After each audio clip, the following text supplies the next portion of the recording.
Buenas tardes, vamos a dar comienzo a la clase de hoy, correspondiente a la última parte de la unidad número 2. En este caso vamos a trabajar con Marx, que es uno de los teóricos clásicos de la sociología, y con esto concluimos la unidad 2 para estar en condiciones de organizarnos en relación al parcial y también en referencia a cómo estos contenidos se integran con la unidad 3. Para esto es importante que podamos tener en cuenta cuáles son los aportes que venimos llevando a cabo acerca de la unidad 1, ¿sí? En este caso, al igual que Durkheim y Weber, Marx también encuentra una de sus, una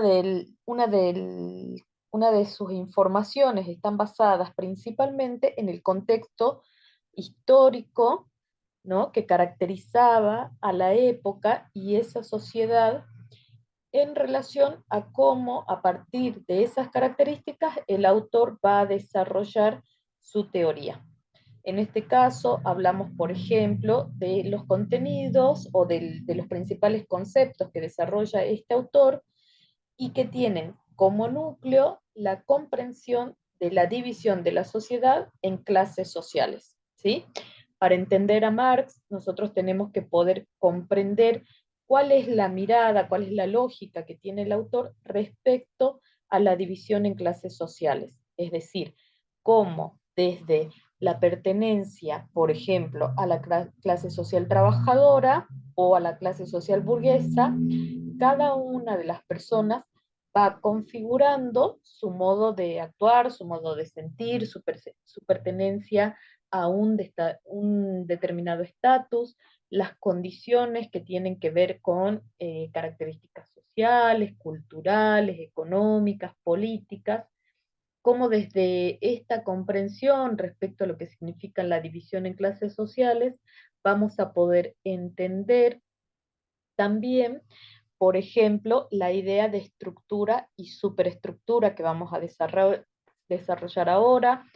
También, por ejemplo, el modo en que este autor entiende el trabajo, o sea, el trabajo como actividad humana, eh, en relación también a esto, qué pasa con el sistema de las ganancias, qué pasa con la explotación de los trabajadores, qué pasa con la necesidad de organización de estos trabajadores, ¿sí? ¿Qué pasa con el concepto de alienación? Entonces, para comenzar, vamos a ir primero desarrollando algunos conceptos claves respecto a lo que Marx entiende como el desarrollo de una sociedad capitalista, ¿sí? Para esto, yo voy a ir tomando, en primer lugar, las características vinculadas a cómo el autor describe la realidad social, ¿sí? Él habla de transformación, ¿sí? De la importancia de transformar esta realidad. Recordemos que en el caso de Durkheim, desde un enfoque positivista, lo que decía el autor era que era necesario poder explicar, describir la realidad, ¿sí?, a través de los hechos sociales principalmente. En el caso de Weber, vimos que para el autor la interpretación de las acciones sociales eran fundamentales, ¿sí? Entonces, el foco en el caso de Durkheim estaba puesto en los hechos sociales, en el caso de Weber, en la acción social de las personas, es decir, la interacción que se da entre las personas y sus grupos, y en el caso de Marx, para él, desde un enfoque reflexivo y crítico, es necesario no solamente comprender acerca de lo que pasa en relación a las problemáticas sociales, sino también poder transformar la realidad, ¿sí? Ese análisis de la realidad implica un análisis acerca de las condiciones materiales. Para este autor, en la base de toda explicación está lo material, es decir, cuáles son las condiciones materiales de existencia que tienen las personas y cómo desde ahí podemos organizarnos para poder comprender el por qué las personas actúan de determinado modo, el por qué piensan de determinado modo y cómo se da ese desarrollo a lo largo de la historia, ¿sí? En este caso, al igual que Weber, por ejemplo, toma como la religión, ¿sí? Toma la religión como uno de los factores que permiten entender esa realidad, ¿sí? Por ejemplo, como desde la religión, que sería desde la cuestión ideológica, ¿no? Nosotros podemos entender cómo determinadas formas de hacer son avaladas desde el pensamiento, ¿sí? Esto que vimos, por ejemplo, en la sociedad feudal, qué pasaba con esa sociedad tradicional que, que avalaba ciertas prácticas, donde las personas no se cuestionaban, por ejemplo, acerca de la explotación laboral, porque esto estaba ya establecido. Por eso es que Marx también habla acerca de la religión y dice que es la religión la que permite que esa alienación de la persona se haga de manera más efectiva, ¿sí? Porque es un modo de encubrir la realidad. Para Marx, como dije recién, es importante entender las clases sociales y la lucha de clases que se da a partir de la pertenencia a una u a otra. ¿Sí? Él dice que la clase trabajadora siempre ha sido explotada a lo largo de la historia y que solo la organización por parte de los trabajadores, o sea, en las bases, permitirá los cambios. ¿Sí? Las propuestas de cambio vienen a partir de la organización de la clase trabajadora. Él dice, nunca la clase burguesa va a hacer por sí misma una crítica a sus acciones, ¿no? No vamos a observar desde la clase burguesa un cambio respecto a su posición, porque justamente la fuerza de trabajo del proletariado es lo que permite la ganancia de la clase burguesa, es lo que permite el enriquecimiento. Por lo tanto, solo a través de la organización de los trabajadores, para Marx, es posible pensar en una posibilidad de cambio. ¿Cómo entiende él la organización entre lo dialéctico y el materialismo histórico? ¿Por qué hablamos de materialismo? ¿Por qué? Porque en la base de todo funcionamiento social encontramos la base material, es decir, lo económico. Si nosotros pensamos cómo se realizó el pasaje de una sociedad feudal a una sociedad capitalista, vamos a recordar que lo que generó principalmente esa transición fue el cambio en el modo de producción, ¿sí? Pasamos de una economía de subsistencia a una economía eh, con incorporación de la industrialización, del uso de herramientas, una producción manufacturera.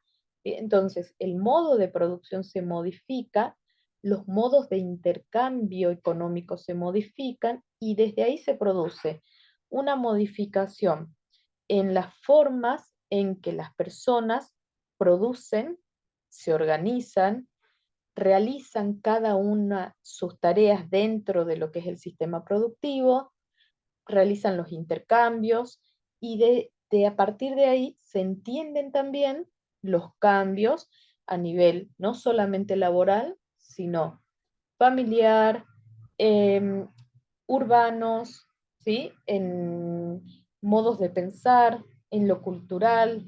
Esto trae aparejado migraciones. Estas migraciones traen aparejadas otro tipo de problemáticas vinculadas a enfermedades, a salud, a educación, ¿sí? A discriminación. Entonces, si entendemos cómo se dio ese proceso de transición de un modelo de sociedad a otro, lo que encontramos en la base es la cuestión económica, ¿sí? Es el cambio en el modelo de producción. Entonces, ¿qué es lo que dice Marx? Habla del materialismo dialéctico. Y cuando hablamos de esto, tendríamos que pensar qué entendemos, ¿no? ¿Qué entendemos nosotros por dialéctica? Y cómo, desde la postura de Marx, podemos llevarla para la comprensión de la realidad social, ¿sí? Para el autor, el poder entender esa realidad nos lleva a confrontar argumentos contrarios. La palabra dialéctica tiene que ver con esto de poder debatir, de poder razonar ideas diferentes, ¿sí? La dialéctica, usada en el discurso, es el modo que tenemos para poder descubrir a través de la confrontación argumentos que son contrarios. Entonces, veamos cómo el autor entiende esta idea de dialéctica.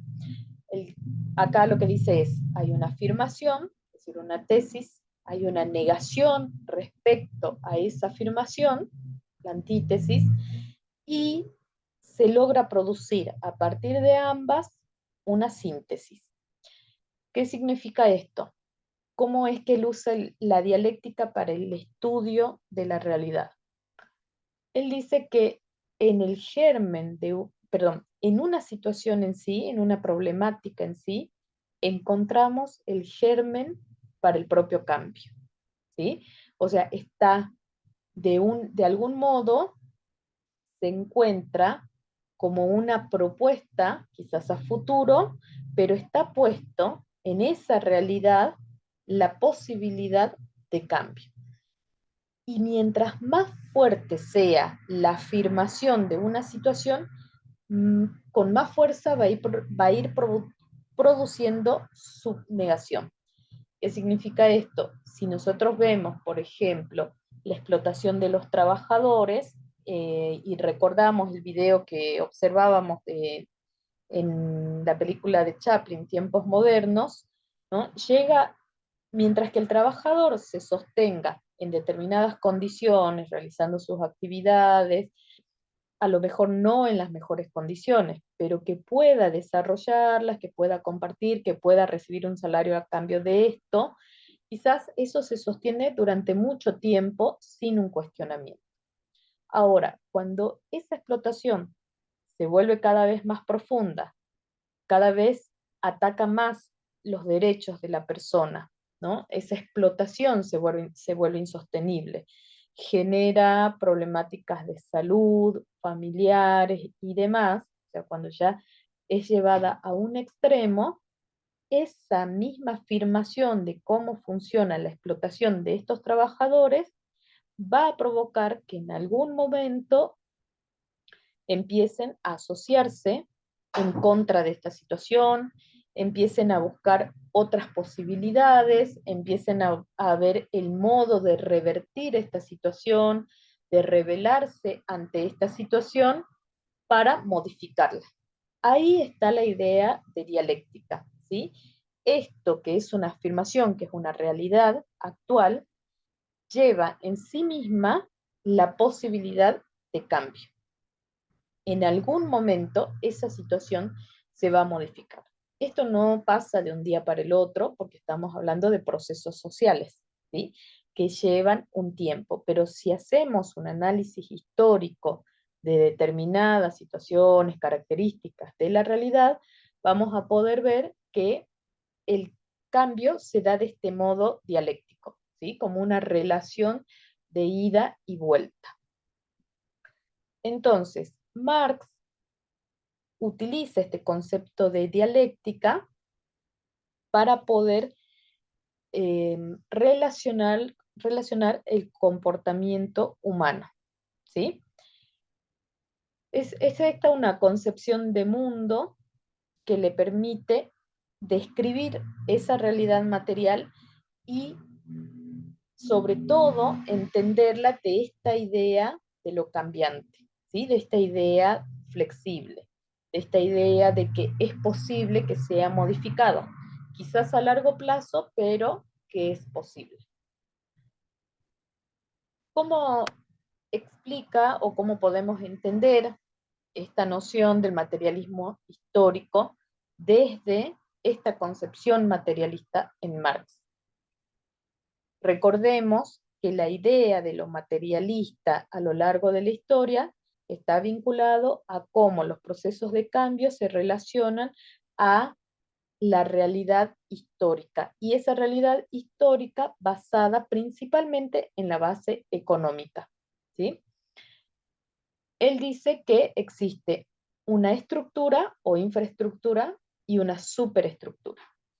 En la estructura encontramos la economía y en la superestructura encontramos la vida social, política, espiritual, o sea, la cuestión ideológica. Para Marx, la infraestructura o la estructura determina la superestructura. ¿Qué significa esto? Que según las condiciones materiales de existencia que tengamos las personas, según la clase social a la que pertenecemos, vamos a poder ver cómo esto se relaciona con ese modo de pensar, con las elecciones políticas, con el ejercicio de acciones espirituales, con la vida social que podemos llevar adelante. Por ejemplo, si una persona, ¿no?, que pertenece a un determinado grupo, que estudia una carrera en una universidad pública, donde sus padres son quizás empleados públicos o vendedores ambulantes, ¿no? Tienen un determinado ingreso económico que les permite satisfacer eh, necesidades básicas, como vestimenta, como salud, como alimentación, ¿no? Y le permite quizás ir o acceder a estudios superiores gracias a que la universidad es pública. Esas características de estas personas, ¿no?, va de algún modo delimitando los espacios por los cuales circula, las personas con las cuales se encuentra y los conocimientos que va adquiriendo. Porque esta persona, ¿no?, pertenece a este determinado grupo, transita, va a comer a determinados lugares, si es que tiene tiempo, si es que tiene plata, ¿no? Quizás, no sé, va a la feria a comprar verdura, por ejemplo, adquiere alimentos en determinados lugares, compra ropa en otros lugares, tiene una salida con amigos un fin de semana, ¿sí? Pero estas condiciones materiales a las cuales pertenece esta persona no le permite, por ejemplo, decir, bueno, de vacaciones yo me voy a recorrer el mundo y a partir de ahí voy a adquirir conocimientos vinculados a los países que voy conociendo, ¿no? O no le permite, por ejemplo, que esa persona, además de estudiar, pueda pagar un instituto de idiomas, no sé, de informática, ir a un club determinado a jugar, qué sé yo, tenis, hacer otro tipo de, comprar quizás libros, ¿no? Tener una biblioteca totalmente completa en cuanto a la carrera que estudia, tener no solamente una computadora, sino tener también lo necesario para llevar adelante sus estudios, como Wi-Fi y bueno, todas las condiciones necesarias. Entonces, esas condiciones a las cuales les permite acceder esta persona va a ir configurando también el modo de relación de las personas.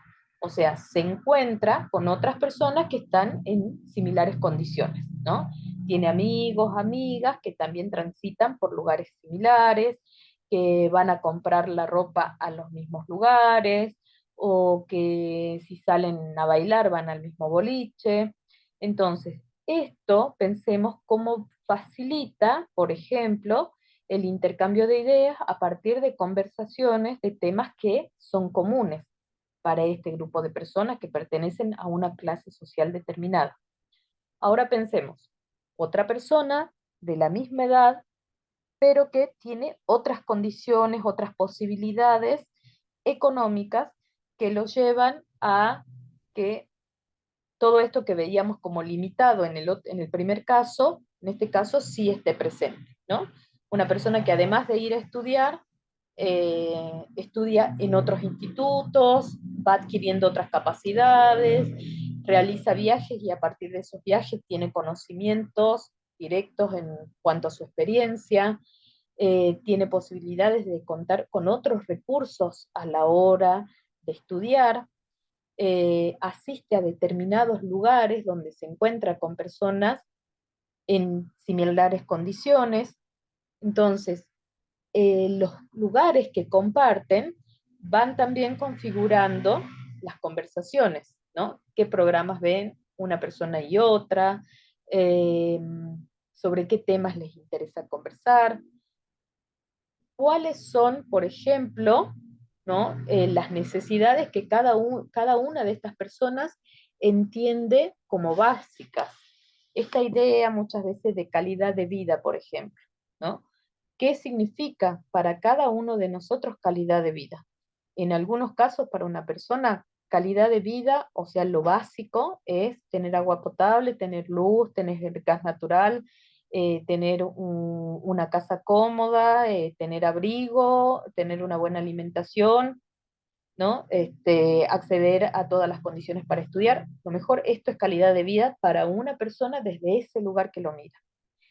Para otra persona, ¿no? Que no accedió a estas condiciones, quizás calidad de vida sea simplemente el hecho de poder eh, generar el dinero para llegar a comer día a día, ¿no? Para llegar a comer y con lo mínimo, alimentar a sus hijos. Y hasta ahí llegamos con la idea de calidad de vida.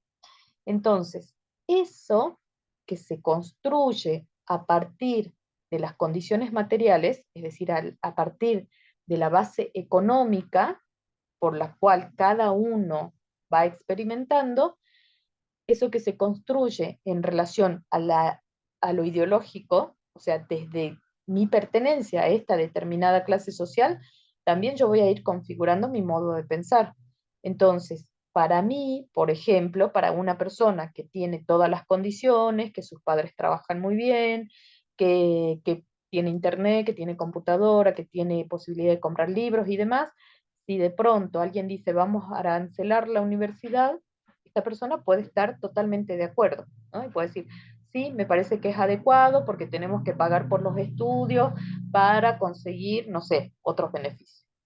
Sin embargo, para la otra persona que no cuenta con las condiciones necesarias y que la única posibilidad de formarse representa el hecho de que exista la universidad pública, seguramente si le preguntamos por el mismo tema, va a estar totalmente en desacuerdo y va a tener todas las justificaciones del por qué no debe ser arancelada la universidad.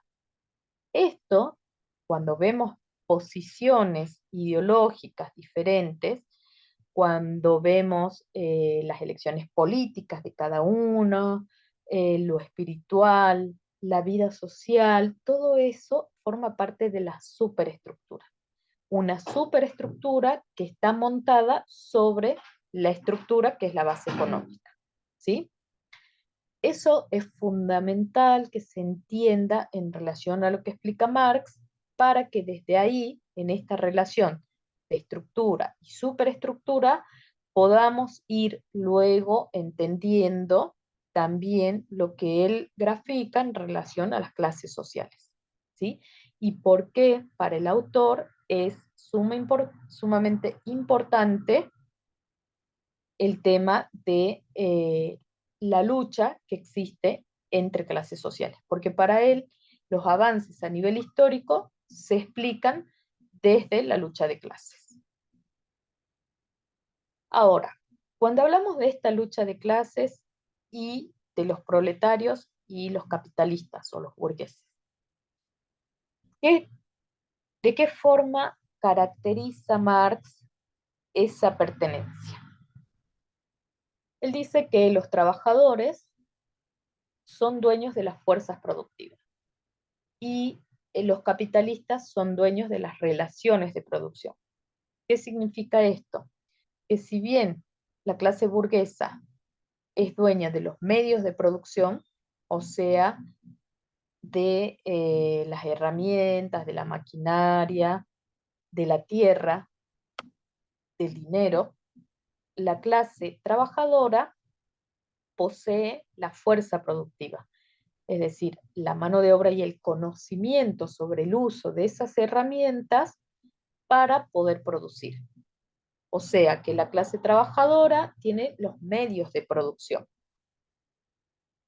Acá es cuando existe o cuando podemos entender la idea de plusvalía, que es un concepto clave también en Marx.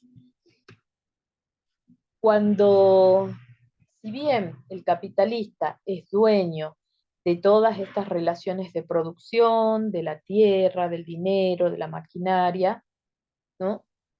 Y a partir de esto se produce un determinado producto, ¿sí? Cuya ganancia va a parar a manos del capitalista. El trabajador solamente vende su fuerza de trabajo por el pago de una determinada cantidad de horas, ¿verdad?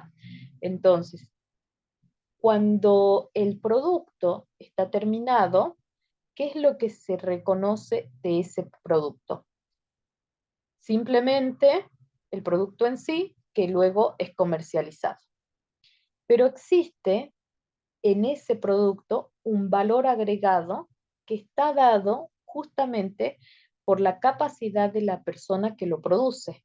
O sea, en un par de zapatos no está involucrado solamente los cordones, el cuero, la suela y demás, ¿no? Cuando nosotros tenemos que hacer un cálculo, por ejemplo, del valor de ese producto. No es que se estima el valor solamente en relación a los recursos que están involucrados para producir ese par de zapatos, sino que existe un valor agregado que está vinculado al conocimiento del trabajador, a las habilidades, a la creatividad puestas en ese producto para que pueda ser realizado. Y ese valor agregado no es reconocido. Al trabajador se le paga por las horas de trabajo que llevó adelante en una determinada empresa, en una determinada fábrica, ¿sí? El trabajador va y se le paga por las 8 horas de trabajo y en las cuales él presta o pone a disposición de la empresa esa fuerza productiva. Pero esa fuerza productiva que implica experiencia, que implica conocimiento, que implica creatividad, que implica toda una serie de conocimientos, no son valorados y por lo tanto son entendidos como la plusvalía, ¿sí? Una plusvalía que es apropiada por los capitalistas, ¿sí? Entonces, los capitalistas incrementan su enriquecimiento o se enriquecen gracias justamente a las ganancias que tienen a partir de este conocimiento que es agregado por los trabajadores. ¿Sí? Entonces, es importante que nosotros podamos entender la idea de plusvalía, porque también está puesta, por ejemplo,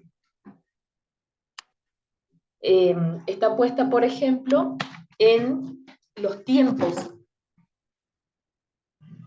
¿Sí? ¿Se entiende?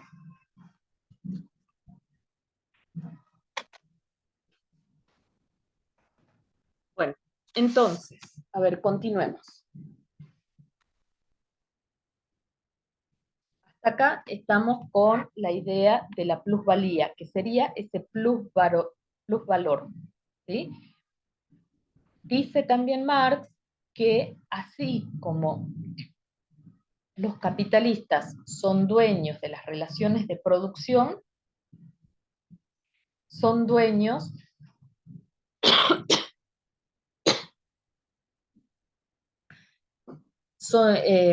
generan esta posibilidad de una ideología dominante. ¿Bien? Que todo está sentado a partir de las condiciones materiales, a partir de la base económica. Ahora, veamos cómo existe una contradicción entre las fuerzas productivas y las relaciones de producción. Y cómo desde ahí se produce, o dice Marx, que esto debería llevar a una lucha de clases, a una revolución. ¿Por qué? Porque si nosotros somos conscientes de que para que exista una ganancia, para que exista una producción, para que existan las posibilidades de enriquecimiento de una clase social, que es la burguesía, son necesarias determinadas condiciones en cuanto a las fuerzas productivas. Él dice, si el trabajador toma conciencia de esto, va a producirse una revolución. ¿Y qué es lo que se va a transformar? La superestructura. O sea, cuando el trabajador tome conciencia de que es necesario un cambio, de que es necesario luchar por determinados derechos, ¿no? Es cuando se modifica la superestructura, es decir, el modo de pensar respecto a las posibilidades que tiene ese grupo de personas, ¿no? Y valorar desde ese lugar lo que cada uno de ellos aporta al crecimiento de esa sociedad y al funcionamiento de esa sociedad capitalista. Por eso es que Marx dice que toda la historia es historia de la lucha de clases. Porque así se explica, ¿no?, los avances a lo largo de la historia. Es decir, si nosotros entendemos que la historia se va modificando, o lo que percibimos acerca de las modificaciones de la historia tienen que ver con los modos de pensar, con una revolución política, por ejemplo, como fue la Revolución Francesa.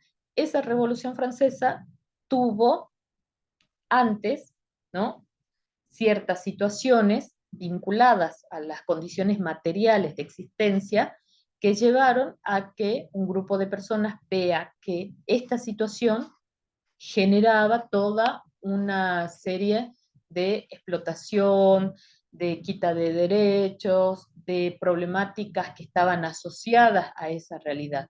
Entonces, desde ahí se produce, ¿no?, la toma de conciencia acerca de que estas no eran las mejores condiciones y por lo tanto las personas comienzan a agruparse y comienzan a pensar. Esta idea de pensar es lo que Marx habla acerca de la superestructura. Es decir, el hecho de tomar conciencia, y en primer lugar de conciencia de clase, es lo que permitirá la transformación. Cuando hablamos de conciencia de clase, estamos hablando justamente de asumirnos en el lugar que nos corresponde, o en el lugar en el que estamos, ¿no? Esta idea que muchas veces, por ejemplo, se cuestiona cuando decimos, hay personas que pertenecen a una clase trabajadora y sin embargo piensan, actúan o arman sus discursos como si pertenecieran a una clase capitalista, a una clase burguesa, ¿sí? En algún momento, incluso, por ejemplo, se cuestionó a los docentes, ¿no? Porque decimos, somos trabajadores de la educación, tenemos este tipo de condiciones salariales, reales, concretas, para poder desarrollar nuestra tarea, y sin embargo, votamos como si fuéramos burgueses, ¿no? O actuamos como si fuéramos grandes capitalistas, cuando en realidad formamos parte de una clase trabajadora y tenemos que ser conscientes de esto. Entonces, para Marx, la conciencia de clase tiene que ver con esto. O sea, si yo pertenezco a una clase trabajadora, tengo que ponerme del lado de la clase trabajadora en relación a la demanda de derechos laborales, por ejemplo, ¿no? A ver, para seguir, ¿qué es lo que dice Marx acerca de cómo el capitalismo en algún momento llegará a su fin? ¿Sí? En algún momento, por esta cuestión dialéctica, ¿no?, de la historia que fuimos viendo al principio, esta idea de que en, en el reconocimiento de la realidad y en la realidad misma está puesto el germen para el cambio. Él dice que actualmente el capitalismo ha llegado a una situación tan extrema en cuanto a sus formas de funcionamiento, en cuanto al modo en que se producen, por ejemplo, las relaciones sociales, del modo en que se organiza una sociedad de consumo que nos lleva a una tarea netamente individual, a una carrera individual, ¿no? Esta idea de, además, está vinculada, por ejemplo, a la superproducción de desechos, ¿no? Una sociedad capitalista que, por ejemplo, el otro día veía en las noticias que actualmente en Nueva York están teniendo una invasión de ratas, ¿no? Por ahí si buscan en YouTube van a ver que son bastante feas las imágenes respecto a cómo las calles, los negocios y los subtes y demás fueron invadidas por las ratas. Y es un buen ejemplo como para pensar hasta dónde está llegando actualmente el capitalismo, ¿no? Este capitalismo donde la producción de basura, por ejemplo, ¿no? De descartables, de plástico, la contaminación del ambiente que esto trae, eh, todo lo que significa el daño a la capa de ozono y todo lo demás, está trayendo consecuencias, consecuencias que hoy son muy difíciles de modificar. O sea, por más que actualmente en estas grandes ciudades, ¿no? Estas que son como íconos del sistema capitalista, eh, están tratando de combatir estas consecuencias y no es posible. Entonces, eso da cuenta de lo que nos está pasando hoy como sociedad. Ahora, pensemos cómo en esta sociedad capitalista vemos nosotros actualmente el trabajo, ¿sí? Tienen en el Power un pedacito de la imagen de la película que vimos, ¿sí? De Tiempos Modernos. Fíjense en que ahí, si se puede notar, está Chaplin y están los engranajes, ¿no? En esta idea de cómo la persona forma parte dentro de esa cadena de producción, se integra como si fuera un eslabón más en esa cadena. En esta idea de trabajo, donde existe una división social del trabajo, donde cada uno tiene específicamente una función, donde se dificultan las relaciones entre los trabajadores, porque esto no se da, donde es controlado y cronometrado el tiempo, lo que se produce, ¿sí? Las cantidades, las horas de trabajo, donde gracias a esa acción el burgués se queda con la plusvalía. O sea, ¿cómo entendemos hoy el trabajo? Hoy el trabajo es entendido como el medio para conseguir dinero para subsistir. ¿Sí? Hoy si a nosotros nos preguntan qué es el trabajo, es eso, ¿no? Esa actividad que realizamos para conseguir dinero que nos sirva para pagar las cuentas, para pagar el alquiler, para comprar alimentos, ropas, calzado y demás, ¿sí? Entonces no es un fin en sí mismo el trabajo hoy, como está siendo entendido, sino que es una actividad, es un medio para conseguir otro fin. Dice Marx que desde esta perspectiva el trabajo es entendido como alienación. ¿Qué significa alienación? ¿Qué significa enajenación? Cuando yo no me siento parte de esa acción, cuando siento que estoy desvinculado de esa acción, cuando no lo siento como algo propio. O sea, si yo no puedo involucrarme con mi trabajo, sintiéndome como parte de ese trabajo y a su vez ese trabajo como parte mía, ¿no? Cuando el trabajo ya no me genera satisfacción, no me genera placer, no me genera orgullo de decir esto es lo que yo hago y lo hago feliz y lo elegí y me gusta, ese trabajo está siendo alienado, es decir, que no me pertenece, yo no me identifico con ese trabajo, porque es la forma en que me siento explotado, me siento agotado, me siento humillado y un montón de cuestiones más. Entonces, actualmente, la idea de trabajo, ¿no? Con esta idea de que solamente se lo lleva adelante para sobrevivir, tiene esta relación con lo que él llama la alienación, ¿sí? Yo me siento enajenado de eso que estoy realizando porque no lo siento como una actividad propia. Sin embargo, Marx señala que el trabajo es algo muy diferente a esto.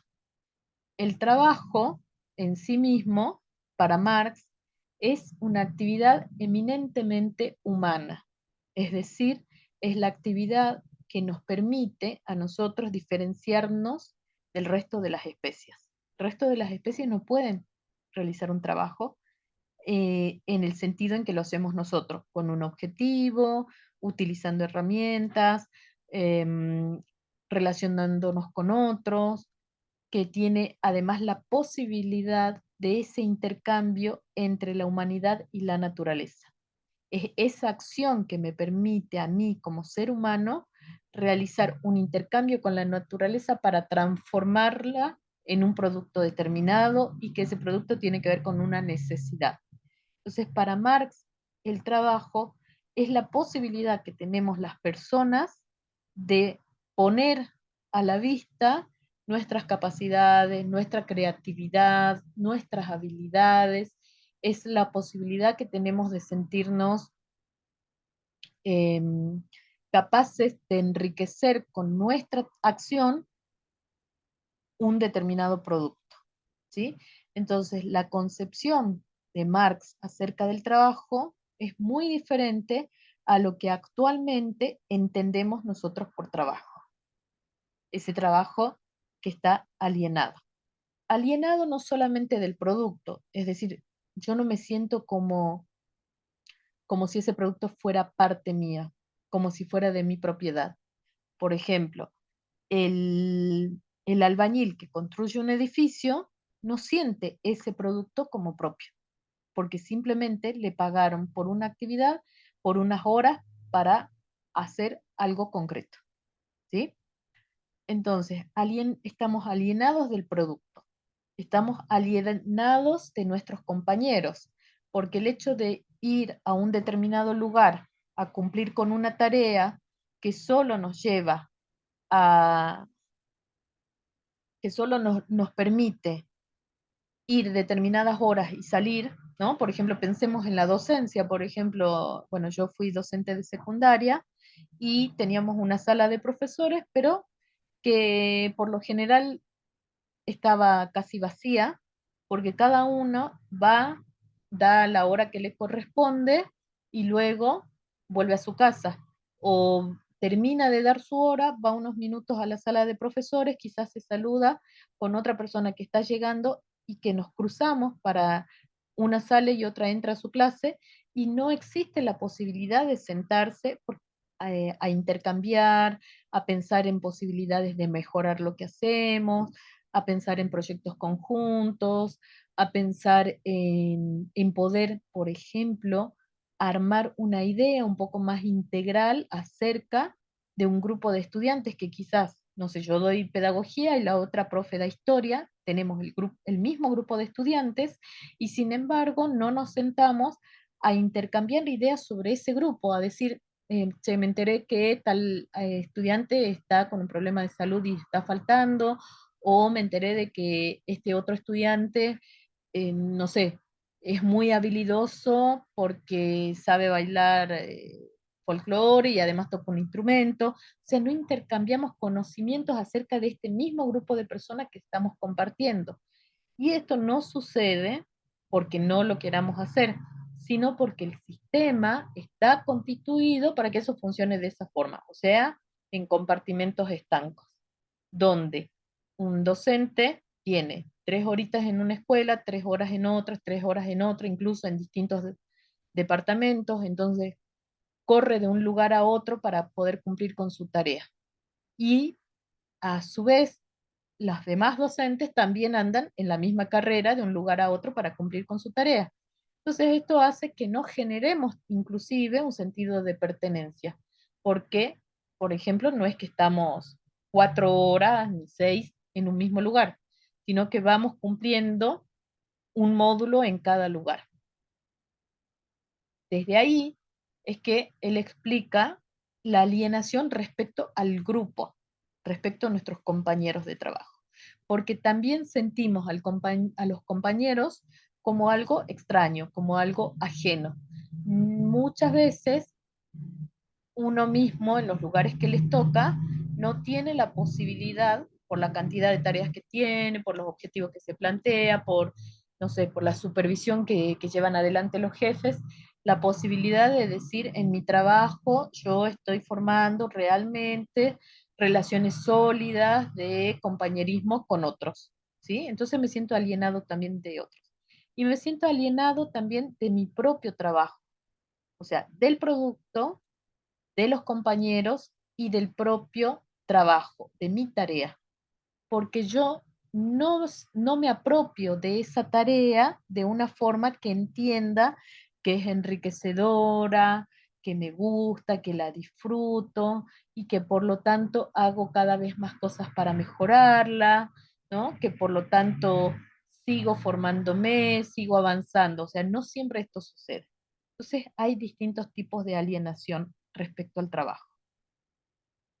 Bueno, también, además de la alienación respecto al trabajo, existen otros tipos, como la alienación económica, que produce la alienación social, política, religiosa, ¿sí? O sea, como por ejemplo, desde las ideas religiosas que pudimos ver durante la sociedad feudal, era posible, ¿no?, legitimar ciertas prácticas, ¿no? Acá dice el opio del pueblo, por ejemplo, ¿no? Como a partir de eso que se transmitía, era posible que las personas se convenzan de que esa era la única realidad posible. Siguiendo con lo que dice el autor respecto a la sociedad, ¿sí? ¿Qué pasa con el modo de producción y cómo la persona se involucra con ese modo de producción? Cómo la persona ejerce la tarea que le toca en relación a ese modo de producción. Cómo asistimos al trabajo, cómo llevamos adelante nuestras prácticas, cómo somos tratados en ese lugar, cómo tenemos o no las condiciones necesarias para realizarlo, tenemos o no los derechos efectivamente que se cumplan en esas acciones, ¿no? Según cómo lleve adelante la persona su relación con la tarea que le toca, va a ir generando un determinado tipo de conciencia respecto a lo que es pertenecer a esa sociedad, ¿sí? Respecto a lo que significa un ser social, como dice él. Según el tipo de sociedad en la que viva y el modo de producción que ésta tenga, el ser humano va a pensar de una o de otra forma. Volvemos a la idea de estructura y superestructura, ¿sí? Según la sociedad en la cual yo me muevo, según los grupos en los cuales transito, según las conversaciones que tengo, según los programas que veo, según la universidad en la que estudio, según la música que escucho, que todo esto está determinado por la base económica, porque todo eso, todas esas posibilidades de acceso a un determinado grupo está dado por la cantidad de dinero que uno tiene o no tiene, ¿no? Entonces, eso está relacionado a cómo la persona va configurando su modo de pensar. Es decir, yo pertenezco a una determinada clase social y por lo tanto tengo que ser consciente de cuáles son las condiciones reales en las cuales me encuentro.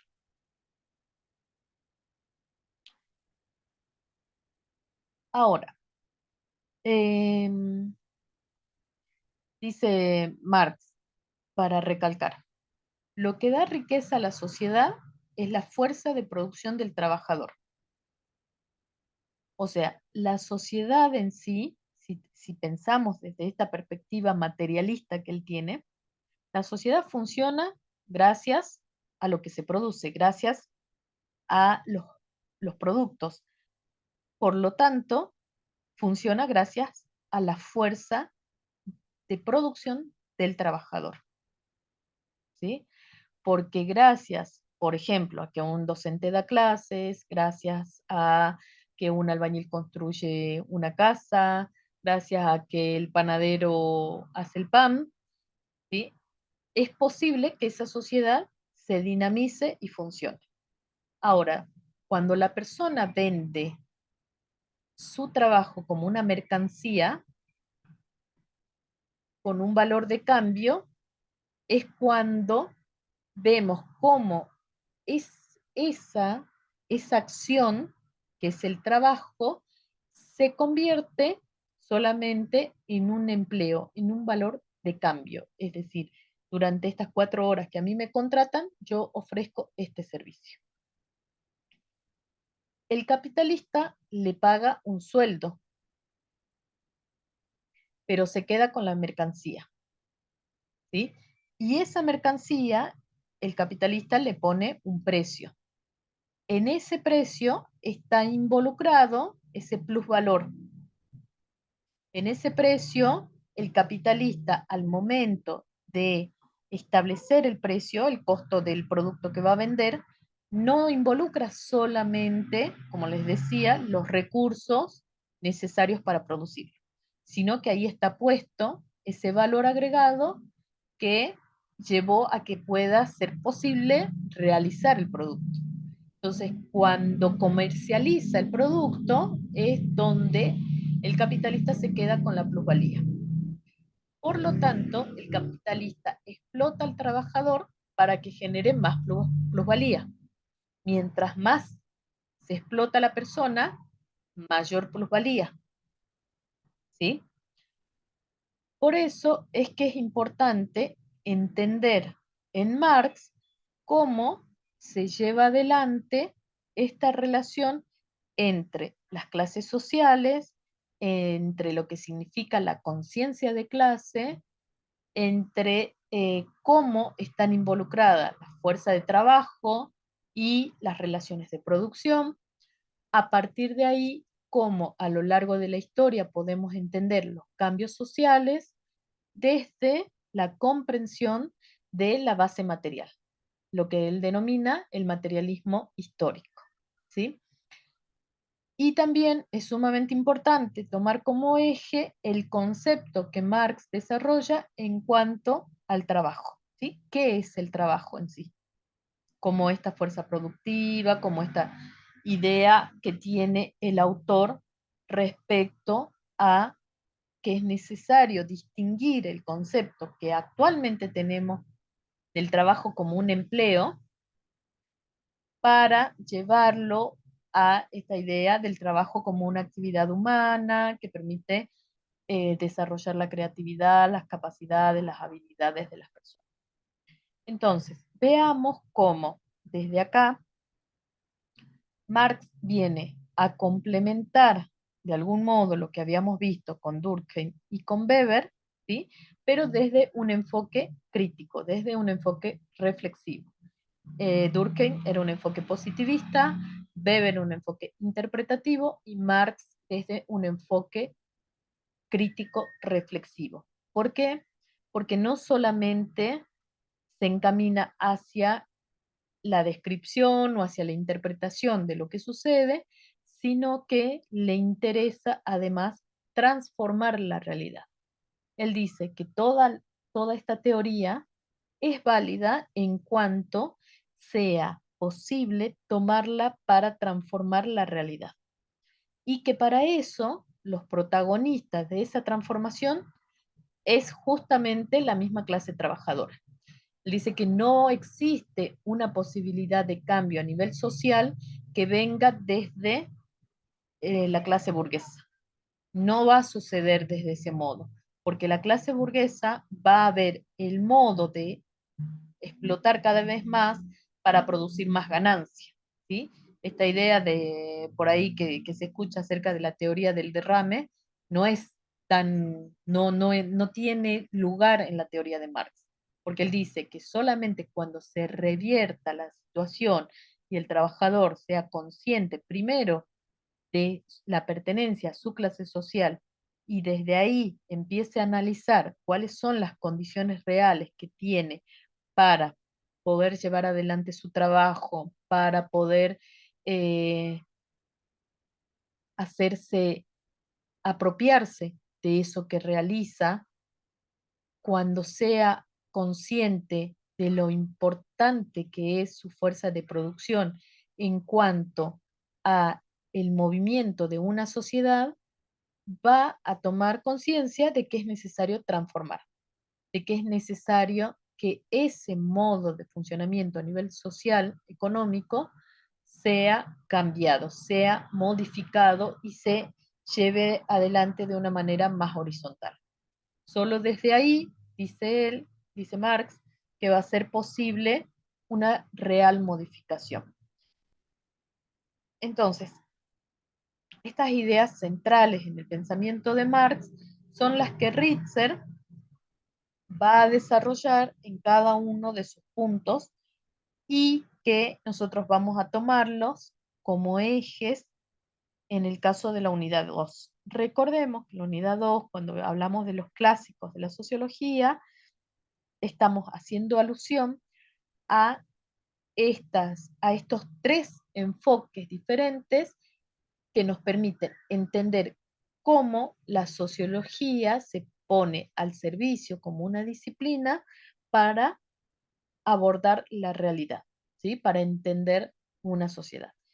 Sin embargo, tenemos que ser conscientes que estos modos de mirar, ¿no?, que tienen cada uno de los tres autores, están sujetos a una época determinada, están sujetos a condiciones reales de una sociedad en una determinada época. Por lo tanto, nos sirven a los efectos de por, conceptualizar ciertas experiencias, ciertos ejemplos, ciertas prácticas y entender la sociedad. Sin embargo, no hablamos de modelos acabados, ¿sí? O no siempre podemos pretender que algunas de estas ideas las traslademos de manera lineal a la realidad que hoy nos toca atravesar. Tendremos que hacer una adecuación de los aportes que hacen cada uno de estos autores, pero siempre pensando en la contextualización que es necesario hacer en cuanto a el espacio y el tiempo en el que cada uno produce su teoría, ¿sí? Desde ahí vamos a relacionarlo con la unidad 1, con qué pasaba con la sociedad de la época en la cual surge la sociología como disciplina y cómo esa sociología, que hasta el día de hoy podemos verla desde Bourdieu, desde Bauman y May, desde Duvet, cómo esa sociología aporta al entendimiento de la realidad social, ¿sí? Este es el sentido de la unidad 2. Esta es la forma en que tenemos que comprender el desarrollo de la unidad 2 para luego relacionarla con la unidad 3, ¿sí? Bueno, espero que hasta acá haya quedado claro, que se haya entendido y nos encontramos el día jueves en la próxima clase. Muchas gracias, hasta luego.